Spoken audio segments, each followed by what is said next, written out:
절기상으로 입춘이 지난 2월 4일이었고 어제 그제가 경칩, 개구리가 땅속에서 나온다고 하는 그런 절기였습니다. 이제 완연한 봄이 온 것 같습니다. 오늘 우리 모든 성도님들의 심령에도 영적인 이 따뜻한 봄이 와서 생명의 역사가 있고 꽃을 피우는 복된 계절이 되시기를 주님의 이름으로 축원합니다. 오늘 본문 10절 말씀에 보시면 내 사랑하는 이가 내게 말한다. 나의 사랑 나의 어여쁜 자야 일어나 함께 가자. 또 13절에도 보시면 13절 하반절에 나의 사랑 나의 어여쁜 자야 일어나 함께 가자 그랬는데 이 말씀에 의지해서 주님의 사랑의 권고 이런 제목으로 하나님 말씀을 증거하고 은혜 받고자 합니다. 이 아가서의 아가라고 하는 말은 이 노래 중에 노래, 쉬를 하시름, 영어로는 Song of Songs라고 하는데 다시 말씀드리면 노래 중에서 노래, 가장 좋은 노래, 가장 아름다운 노래 그런 의미가 있습니다. 오늘 본문에 등장하는 두 인물은 우리가 익히 아는 것처럼 솔로몬과 술람미 여인입니다.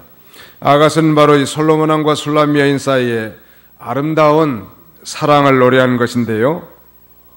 솔로몬 왕은 예수 그리스도를 예표하고 술람미 여인은 참된 성도를 예표하는 것입니다. 그러면 이 아가서는 단순한 인간적인 에로스 사랑을 노래하는 것이 결코 아니고 남녀 간의 사랑을 통해서 예수님과 참된 성도 간의 거룩하고 아름다운 사랑을 깨닫게 하시는 이 거룩한 진리의 말씀인 것입니다. 솔로몬 왕은 술람미라고 하는 지역에 자기의 소유의 포도원을 가지고 있었죠. 그런데 이 술람미 여인은 오라비들과 같이 바로 그 포도원에서 이 솔로몬의 그 포도원에서 일을 하고 있었습니다. 어느 날 솔로몬 왕이 그곳을 들렸을 때 그는 이 술람미 여인을 보고 그만 한눈에 반해버린 거예요. 요새 젊은 사람들로 말하면 한눈에 삘이 꽂혀가지고 사랑을 하게 된 것입니다. 그래서 그녀를 신부로 취해서 예루살렘 궁전으로 데리고 왔는데요. 비록 이 술람미 여인이 이 포도원에서 일하면서 햇볕을 많이 받았기 때문에 얼굴은 검고 피부가 이렇게 검지만 여인 중에서 솔로몬의 휘장과 같이 아름답고 순결했기 때문에 솔로몬 왕이 가장 사랑한 그런 여인이었습니다. 오늘 주님의 사랑의 권고, 그 권고의 내용이 무엇이며 언제 그렇게 권고하시는가, 그리고 우리 주님께서 그 사랑의 권고를 하신 진정한 목적은 무엇인가, 세 가지 관점에서 하나님 말씀을 증거하고 은혜 받고자 합니다. The Lord's beloved advice. 이 권고란 말은 충고, advice라고도 할 수 있지만 권면, encouragement라고도 할 수 있습니다. courage라고 하는 용기라는 말에 강세접두 동사가 붙어가지고 용기를 북돋아 주다 그런 말이 권면인데요. 우리가 때론 믿음 생활하다가 손을 늘어뜨리고 그 다음에는 영적 방학을 하는 경우도 좀 있고 성도들 간에 서로 섭섭한 마음 때문에 시험에 들기도 하고 그래서 열심히 봉사하지도 못하지만 그래도 먼저 된 자들의 이 권면, 용기를 불어넣어줌을 통해서 다시 용기 백배해가지고 힘있게 주님과 함께 동행하는 삶을 살 수 있는 것입니다. 이처럼 우리 주님도 우리를 그렇게 사랑으로 권고하신단 말. 히브리 기자는 그래서 히브리 3장 13절에 보면 성도들 가운데 매일 피차 권면하라. Encourage on another daily. 매일 피차 권면하라고 그렇게 말씀하고 있습니다. 오늘 방 안에 쓰러져 어두운 생활하고 있는 성도들 향해서 우리 주님께서 나의 사랑 나의 어여쁜 자야 라고 말하면서 사랑으로 권고하고 계십니다. 그 권고의 내용은 바로 일어나서 함께 가자. 그거예요. 우리가 사랑받을 만한 것은 하나도 없는데 우리 주님께서 우리를 나의 사랑, 나의 어여쁜 자라고 이렇게 불러주시는 거예요. 성도는 창세전에 그리스도 안에서 하나님의 사랑받기로 선택되고 예정된 하나님의 사랑의 그릇들이, 그래서 때가 되면 독생자 예수님을 이 땅에 보내주신 것은 그의 우리를 향하신 하나님의 위대한 사랑의 확증이시죠. 그리고 그분께서 십자가에서 우리의 죄를 대속하시고 3일 만에 부활하심으로 우리의 모든 죄를 속량하시고 우리에게 영원한 생명을 주셨는데, 성령 하나님께서는 바로 그 놀라운 복음 진리가 우리 마음 가운데 믿어지도록 도장을 찍어놨다는 거예요. 인을 쳐서 우리가 결코 부인할 수 없게 됐습니다. 그래서 하나님의 소유로 삼으신 하나님의 기업이, 그래서 하나님은 우리를 어여쁜 자로 인정해 주시는 거예요. 우리 한번 따라서 해봅시다. 당신은 어여쁜 자입니다. 시작. 저를 보지 말고 옆에 분 보고 다시 한번. 당신은 어여쁜 자입니다. 세수도 안 했구만. 그래도 아무튼 하나님 보실 때는 어여쁜 자들이, 왜냐하면 하나님의 기업이란 말이에요. 그래서 우리가 교회 안에서 하나님의 어여쁘게 봐준 성도들을 낙심하게 하지 말고 또 상심되게 하는 행동을 해서는 안 됩니다. 서로 존중하고, 우리 주님도 어여쁘게 봐주는데 우리는 당연히 어여쁘게 봐줘야 되지 않겠습니까? 그러므로 일어서서 이제 주님과 축복의 동행의 삶을 살라는 거예요. 8절로 9절 읽으시기 바랍니다. 8절로 9절. 내 사랑하는 이의 목소리이다. 보아라, 그가 산들을 뛰어넘으며 언덕을 넘어오는구나. 내 사랑하는 이는 노루나 어린 사슴 같으니 보아라, 그가 우리 담 뒤에 서서 창문으로 들여다보며 창살 틈으로 엿보는구나. 예, 예수님께서 사랑하는 신부를 찾아 달려오는 그 신랑의 심정으로 마치 노루와 사슴처럼 빨리 산을 달려서 오신다는 거예요. 그래서 방 안에 들어앉아 있는 신부인 성도를 부르고 권고하시는 거예요. 그런데 문제는 사면에 벽으로 둘러싸여서 못 들어가고 한 개의 창문의 창살 틈으로 엿보고 계시는 거예요. 안타깝죠?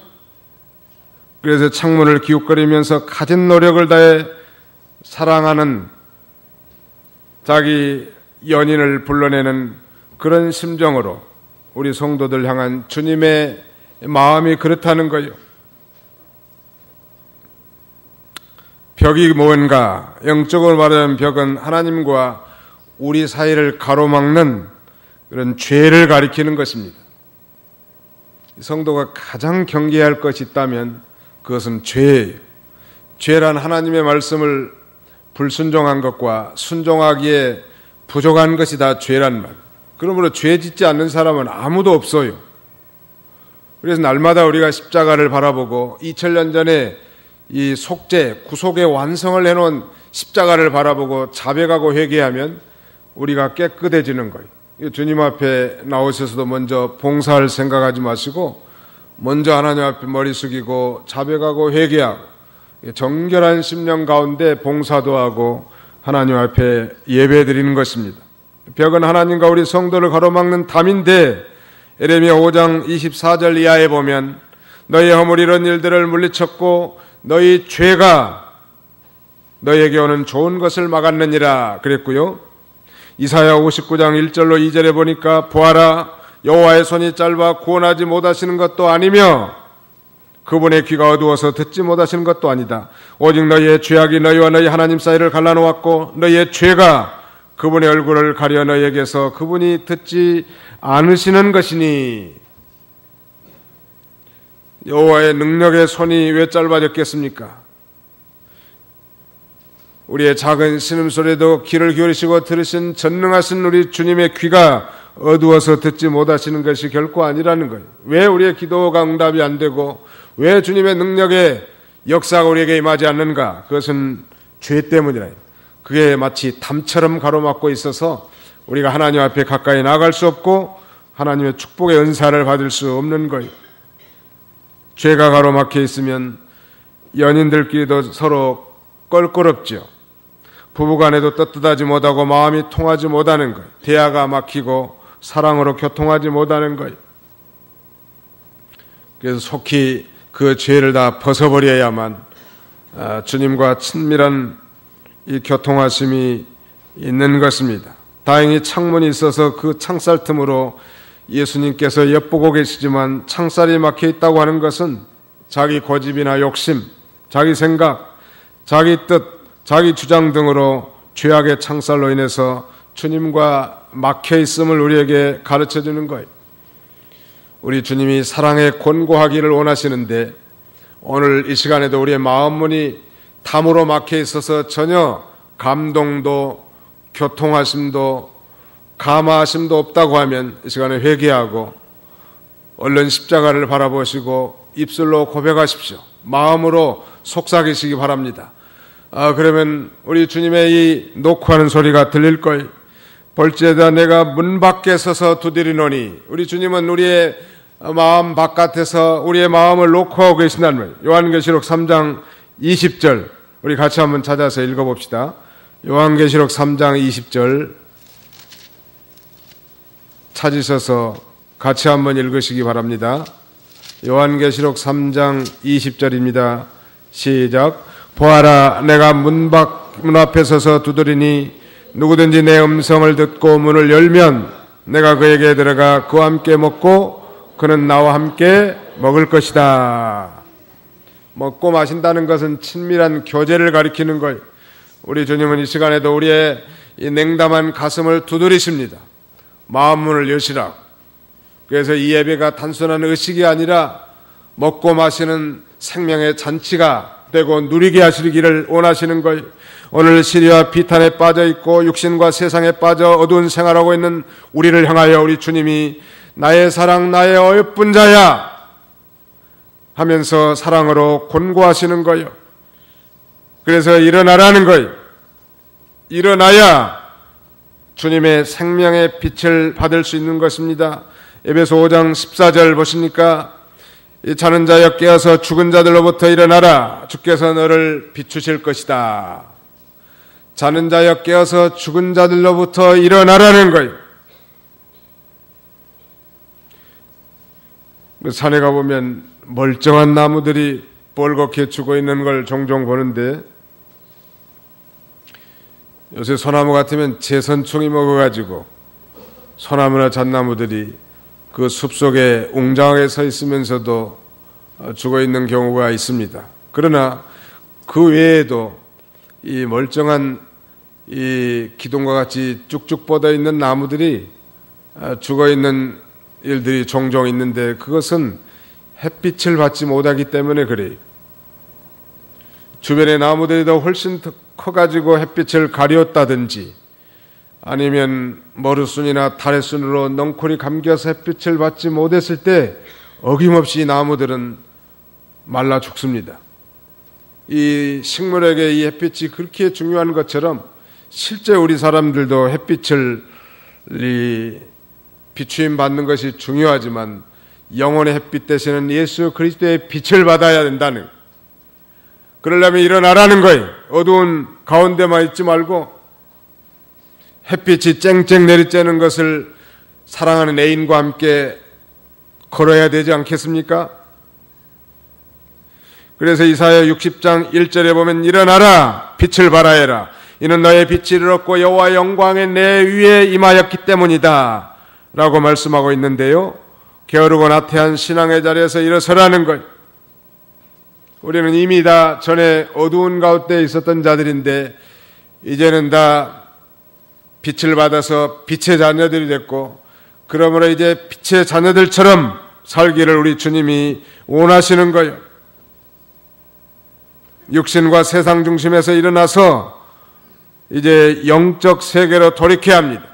시리와 비탄 가운데 빠져서 낭망한 자리에서 일어나야 합니다. 오늘 이 부족한 종을 통해서 우리 주님은 그걸 원하실 것 같아요. 이제 추운 겨울이 지나고 따뜻한 봄이 완연히 왔는데 우리 성도들 심령에도 이 생명의 역사가 있는 봄철을 맞이해서 싹도 돋고 움이 돋고 그 다음에 꽃도 피우는 그런 심령의 봉동산을 맞기를 원하셔서 이 말씀을 증거하게 하셨을 거라.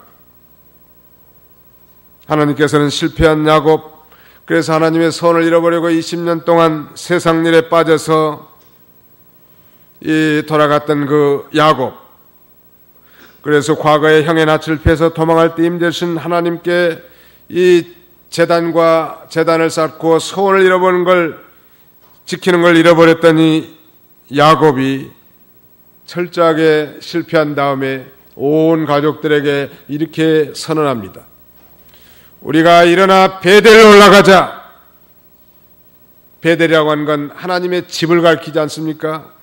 그러면서 나의 환난 날에 내게 응답하시며 나의 가는 길에 나와 함께 하신 하나님께 단을 쌓으려 하노라고.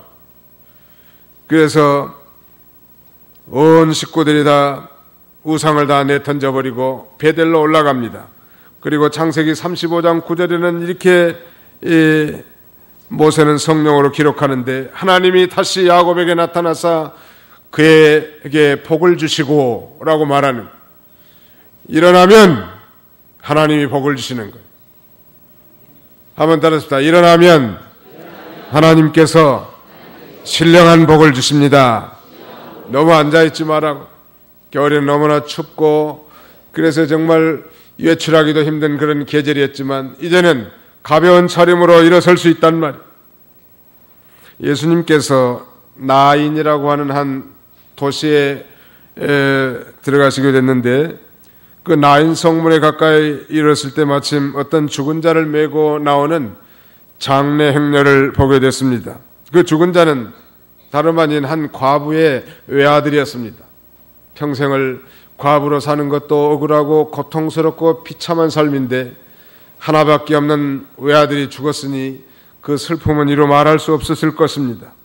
슬피 울고 있는 과부를 우리 주님이 불쌍히 여기시고 울지 마라 라고 위로하시면서 그 과부의 죽은 아들이 운구된 관에 손을 대시면서 청년아, 내가 너에게 말하니 일어나라 이렇게 말씀하시니까, 예수님은 하나님이시니까 전능하시잖아요. 죽었던 청년이 벌떡 일어나는 거예요. 그래서 청년으로서 외롭고 힘든 과부의 어머니를 도와야 할 사람인데 죽어 있으면 되겠는가? 장례를 메고 나가는 그 12상두들이야말로 깜짝 놀랐을 거예요. 이것은 오늘 우리에게 주신 교훈이 있다고 한다면, 예수님께서 죽은 자를 살리신 이적을 통해서 죽은 신앙에서 일어나서 빛을 발하라는 거예요. 요나는 하나님 명령을 거절하고 자기 고집과 자기 주장을 따라가다가 자기 때문에 풍랑이 일어났음에도 불구하고, 그래서 배가 전복될 위경에 처했음에도 불구하고 배 밑창에 들어가서 잠자고 있었습니다. 이방인 선장과 선원들이 이렇게 말합니다. 잠자는 자여, 어찌 미뇨? 일어나서 내 하나님께 구하라. 안 믿는 사람도, 엄마 요새 새벽기도 왜 안 해? 이런 얘기를 자녀들에게 들었다면 그건 주님의 음성으로 아시고 다시 기도 시작하는 거예요. 엄마 전에는 전도도 나가시더니 요새는 맨 텔레비만 보내? 전에 어떤 목사님이 신방 갔는데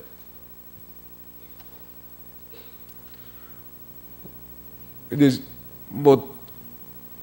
얼떨결에 앉아가지고 목사님 앞에 앉아있는데 목사님이 예배 드립시다 그랬단 말이에요. 그래서 그 어머니가 그 옆에 있는 아이 보고 야 엄마 책 가져오라 그러니까 주간 여성 그런 잡지를 가져왔더라는 거예요. 늘 그런 것만 보는 거예요. 성경은 절대 안 봐. 그건 다 벌써 신앙이 죽어 있는 거예요. 영적 세계에 대한 감각이 죽어져 있단 말이에요. 우리는 죽은 신앙, 잠자는 신앙을 가지고 있으면 이방인들에게도 책망을 받습니다. 죽은 사람과 잠자는 사람의 상태는 둘 다 비슷한데요. 왜냐하면 영적 세계에 대한 감각이 다 없어진단 말이에요. 그리고 침륜에 빠게 됩니다. 우리 히브리서 10장 38절로 39절을 보시기 바랍니다. 읽으시기 바랍니다.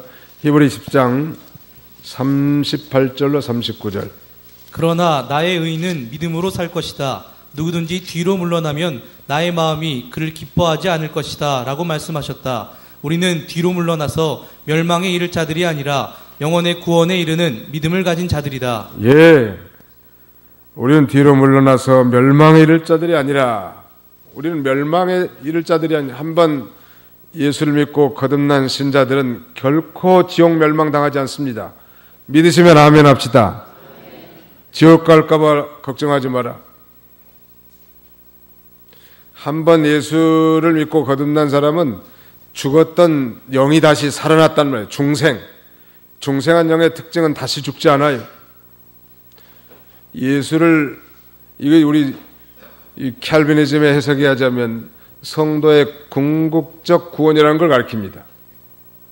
Perseverance of the Saints, 성도들의 견인이라고도 표현하는데, 이걸 좀 더 쉬운 말로 표현하자면 우리 구원은 안전하다, 그런 말이에요. 따뜻합니다. 우리의 구원은 안전합니다. 안전하다는 말. 이 안전한 구원을 받았으니까 뒤로 물러가서 침눈에 받지 말고 일어서라는 거예요. 조금만 모양만 갖추고 흉내만 내도 일어서려고. 그러면 하나님이 우리를 도우시고 풍성한 영적 축복으로 우리 함께 하신 하나님이시죠. 그렇다면 이 주님의 사랑의 권고의 시기는 언제인가? 우리 11절로 13절을 같이 한번 읽어보실까요? 11절로 13절입니다. 시작. 보아라, 겨울이 지나고 비도 그쳐 지나갔으며 땅에는 꽃들이 피고 노래하는 계절이 이르러 산비둘기 소리가 우리 땅에서 들려오는구나. 무화과 나무에는 푸른 열매들이 익어가고 포도나무에는 꽃이 피어 향기를 내뿜고 있다. 나의 사랑, 나여 예쁜 자야, 일어나 함께 가자.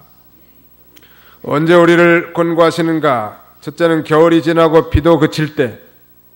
이 겨울은 꽁꽁 얼어붙어서 영적 감동이 없고 곤고한 때를 가리키는데요, 그때가 지나서 지금은 은혜 받을 시기고 지금은 구원 얻을 만한 시기이기 때문에 일어나라는 거예요.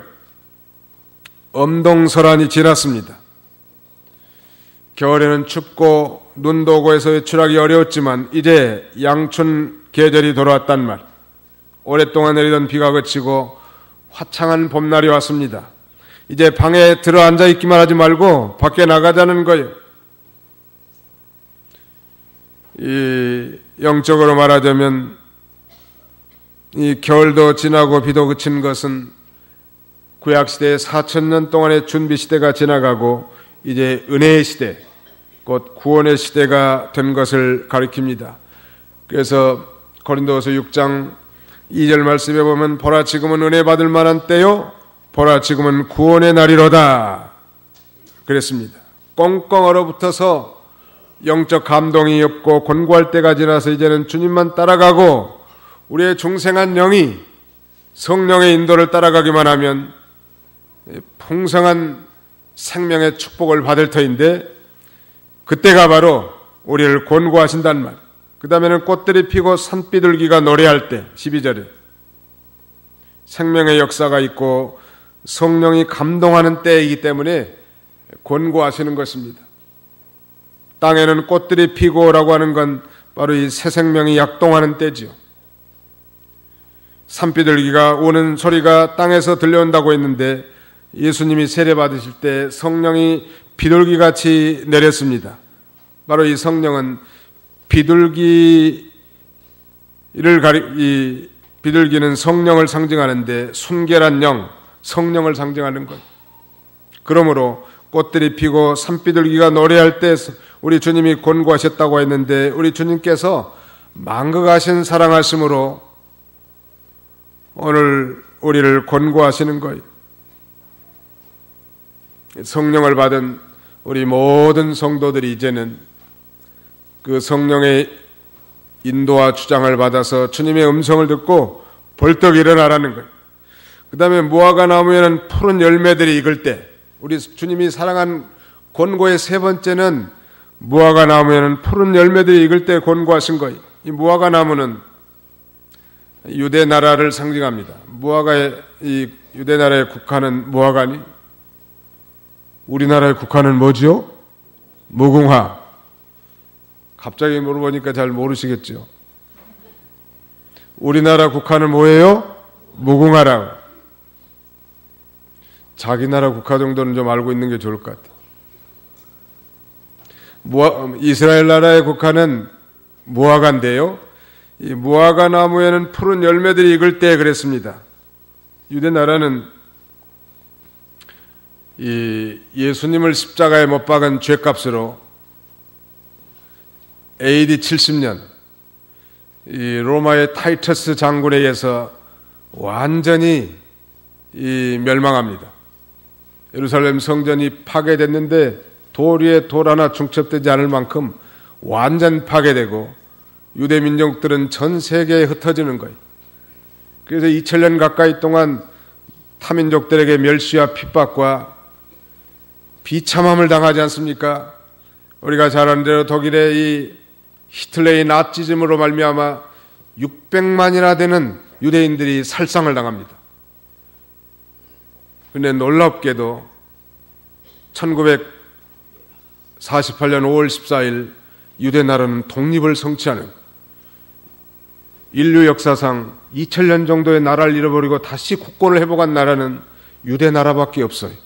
그러므로 무화과 나무에는 푸른 열매들이 익었다는 것은 바로 이제 이스라엘 나라가 국권을 회복하고 복음을 받아들여 이제 주님 앞으로 돌아올 때가 다 됐다는 거예요. 그러므로 우리가 눈을 들고 일어서자는 거예요. 예수님께서도 마태복음 24장 이하에 이렇게 말씀하십니다. 무화과 나무의 가지가 연하여지고 잎사귀를 내면 여름이 가까운 줄을 알라. 즉 유대 나라가 독립할 걸 가리키는 거예요. 이건 예수 그리스도의 재림의 임박함을 알리는 중대한 징조지요. 주님의 재림이 가까운 시대이기 때문에 권고한 거예요. 소위 시오니즘, 이 말은 이 이스라엘로 돌아오라, 그런 운동이 오늘 2차 대전 이후에 유대 나라가 독립을 하고 전 세계에 흩어져 있던 많은 유대인들이 약속의 땅 팔레스틴으로 많이 속속 귀환하게 됐고, 구소련이 붕괴했을 때 소련에 사는 유대인들이 많이 이스라엘로 정착하게 됐습니다. 지금도 세계 곳곳에서 유대인들이 테러의 대상이 되기 때문에 이스라엘의 네타냐후 총리는 이스라엘로 돌아오라고 하잖아요. 나라가 없는 서러움은 이루 말할 수 없는 거예요. 억울한 일을 당해도 어디에 호소할 데가 없잖아요. 그래서 예수님께서 말씀하신 무화과 나무에 가지가 연하여지고 잎사귀를 내면 이는 여름이 가까운 줄 알라라고 그랬는데요. 그건 바로 이스라엘의 독립을 가리키는 거예요. 1967년에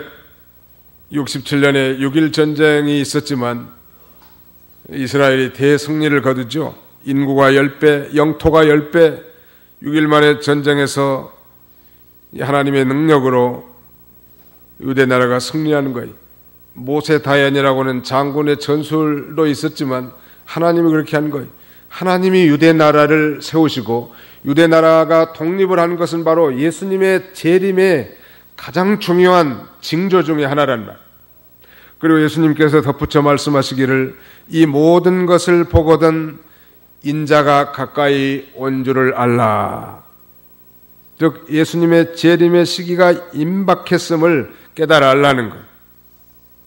그 다음에는 포도나무에는 꽃이 피어 향기를 내뿜을 때, 그때가 바로 우리 주님의 사랑의 권고의 시기인데, 이것은 바로 복음 전파로 말미암은 이방 나라의 교회가 흥왕하게 될 것을 가리키는 거예요. 구약시대 이방인들은 사실은 굉장히 무시되었던 시기요. 유대인들에게 개나 돼지 취급당한 게 바로 이방인들이에요. 유대인들은 오늘 저와 여러분과 같은 이방인들을 어떻게 생각했는가 하면 사람의 형체를 가진 말하자면 존재, 자기들은 대단한 하나님께 선택받은 선민이고 유대 민족을 제한 모든 민족들은 다만 사람의 형체를 가진 그런 종으로 그렇게 비하할 만큼 외면시된 거죠. 그런데 문제는 메시아, 자기들이 기다렸던 예수 그리스도 메시아가 왔음에도 불구하고 십자가에 못 박아 죽여버렸단 말. 그 죄값으로 수많은 2000년 동안 고통을 당했는데 그 복음이 이방으로 전파돼 가지고 온 이방 사람들의 이 숫자가 편만하게 복음을 받아들이고 교회가 왕성해지고 복음의 꽃이 피어서 마치 포도나무에 꽃이 피어 향기를 내뿜는 것처럼 복음의 향기가 진동되고 이제는 이방인의 충만한 숫자가 들어와가지고 이스라엘 나라에도 복음이 전파되는 그야말로 무화과나무 열매가 맺히는 그런 시기가 된 거예요. 그야말로 예수님의 재림이 임박한 그런 시기를 맞게 됐습니다. 말라기 1장 11절을 좀 읽으시기 바랍니다. 말라기 1장 11절 마태복음 바로 앞에 11절 만군의 여호와께서 말씀하신다. 해 뜨는 곳에서 해 지는 곳까지 내 이름이 이방 민족들 중에 크게 될 것이며 모든 곳에서 내 이름을 위하여 분향하며 깨끗한 제물을 드리게 될 것이니 내 이름이 이방 민족들 중에서 크게 될 것이기 때문이다. 예, 해 뜨는 곳에서 해 지는 곳까지. 사실 우리 극동 지역은 해가 뜨는 지역이죠. 그래서 미국보다 사실은 앞서가잖아요. 한 12시간 정도가 앞서간다. 그래서 앞으로는 이제 뭐 서울에서 LA까지 한 2시간 되는 그런 초고속, 초음속 그런 제트기가 연구 개발 중이라는데 아침에 여기서 오전 예배 드리고 비행기 타고 가면 LA 가가지고 오후 예배 드리는 그런 시대가 아마 오게 될 가능성이 많아요. 충분히 그런 시기라. 해 뜨는 곳에서부터 해 지는 곳까지 우리 주님의 이름이 이방 민족들 중에 크게 될 것이고 이방 민족들 중에서 주님의 이름이 크게 된 시대예요. 우리 동방의 이 대한민국 우상을 섬기는 어두운 나라 정말 소망이라고는 전혀 찾아볼 수 없는 선교사에 일제하면 그런 당파를 묻고 이 양반 쌍놈의 나라 남인 북인 노론소론 이런 뭐 당파 싸움으로 날마다 싸우면서 그런 그 어두운 나라의 복음의 씨앗이 뿌려지고 많은 자들이 예수 그리스도께로 돌아와서 이제 그 이방인들로서 우리가 하나님 앞에 영광을 돌리는 시대가 됐단 말이에요. 그것이 우리 조국에는 불과 200년도 안 돼, 150년도 안 된 그런 짧은 우리 기독교 역사 가운데 이루어진 것입니다. 그야말로 놀라운 일이죠. 그래서 마태복음 24장 14절에 보면 그 나라의 복음이 즉 천국 복음이 온 세상에 선포되어 모든 민족에게 증언될 것인데 그때야 끝이 올 것이다. 이 세상은 반드시 끝이 있는데요. 언제 끝이 오는가? 성경은 명명백백하게 천국 복음이 온 세상에 다 선포될 때 그때 이 세상은 끝이 온다는 거예요.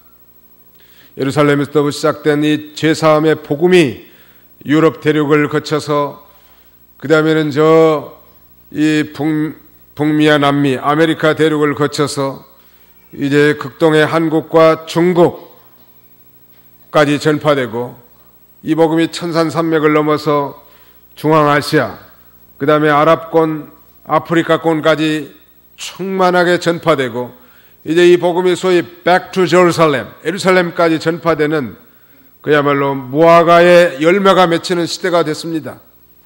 그리고 이제 복음이 편만하게 전파되면 우리 주님이 이제 빰빠라밤 하고 나팔을 불고 천사들과 함께 두 번째 오시게 될 것입니다. 처음에 오신 예수 그리스도는 정말 연약한 자와 같이 모든 죄를 짊어지고 힘없이 십자가에 못 박아 대속의 제물로 죽으셨지만 두 번째 이제 천사장의 호령과 나팔 소리와 함께 재림하실 영광의 주님은 이 땅을 심판하실 왕권을 가지시고 이제 나타나실 거예요. 그때 영광 중에 예수 그리스도를 믿고 죽은 자들이 무덤에서 벌떡벌떡 일어나고 우리 살아남은 자도 결코 이제 이 신령한 몸으로 변화되어서 공중에서 주님을 영접하게 될 것입니다. 그것이 바로 끝이에요. 이러한 은혜 시대, 성령의 역사하는 시대에 우리 주님과 함께 아름다운 범동산 생명이 약동하고 의와 희락과 평강이 넘치는 그런 곳에서 일어나서 함께 하자는 것. 그것이 우리 주님의 사랑의 권면이. 오늘 복음화의 전파는 이방인에게는 거의 이제 문이 서서히 닫혀가는 시대에, 잠깐 구소련에도 물론 오래전부터 동방 러시아 정교회를 통해서 복음이 다 전파되고 교회가 세워졌지만 의식과 제도에 휩싸여서 어둠 가운데 있는 이들에게 복음을 전하라고 하나님이 철옹산과 같은 소비에트 연방을 붕괴시켜버리잖아요. 총 한 방 쏘지 않고 15개란 나라는 독립국으로 다 이렇게 분할시켜서, 그 다음에 변방에서 복음을 전하던 수많은 선교사들, 특별히 우리 한국 선교사들이 이 CIS 국가에 다 들어가가지고 복음을 전파했는데, 일부 나라는 벌써 문이 서서히 닫히기 시작해가지고 이제는 선교사라는 이름으로 입국이 불가능한 시대가 됐습니다. 잠깐 문을 열어준 거예요. 태간 백성들의 이마에 인치려고. 그런데 요새는 유대인들이 현격하게 돌아오고 있습니다. 미국을 비롯한 전 세계에서 예수를 믿는 유대인들, 소위 메시아닉 주스라고 하는 이들의 숫자가 많이 늘어나고, 그들의 지도자들이 본국으로 돌아가고, 소련 같은 데서 예수 믿는 자들이 본토로 돌아와서 유대인들이 많이 예수를 믿기 시작하는데, 그 예수 믿는 이 전도의 이 상승 비율이 전 세계 어떤 나라보다 따라올 수 없을 만큼 이 높은 수치로 이스라엘 백성들이, 과거 예수님을 죽였던 그들이, 그 예수님이 바로 우리가 기다렸던 메시아 다윗의 후손이라는 사실을 인정하고 믿기 시작했다는 것은 곧 우리 예수 그리스도의 재림이 임박했음을 우리에게 가르쳐주는 것입니다. 사랑하는 성도 여러분, 이제 말씀을 맺고자 합니다. 우리 주님의 사랑의 권고의 목적이 무엇일까요? 우리 같이 한번 읽어볼까요? 14절입니다. 시작. 바위 틈 낭떠러지 은밀한 곳에 있는 나의 비둘기야, 나로 너의 얼굴을 보게 하며 내 음성을 듣게 하여라. 내 음성은 감미롭고 얼굴은 아름답구나. 신랑 되시는 예수님께서 사랑하는 성도들을 은밀한 곳에서 만나기를 원하고, 그 아름다운 얼굴을 보기를 원하고, 그 속삭이는 부드럽고 감미로운 소리를 듣기를 원하시기 때문에 권고하신 것입니다. 여러분, 이 은밀한 곳에서 만나야 속삭이고 사랑을 나눌 수 있지 않습니까?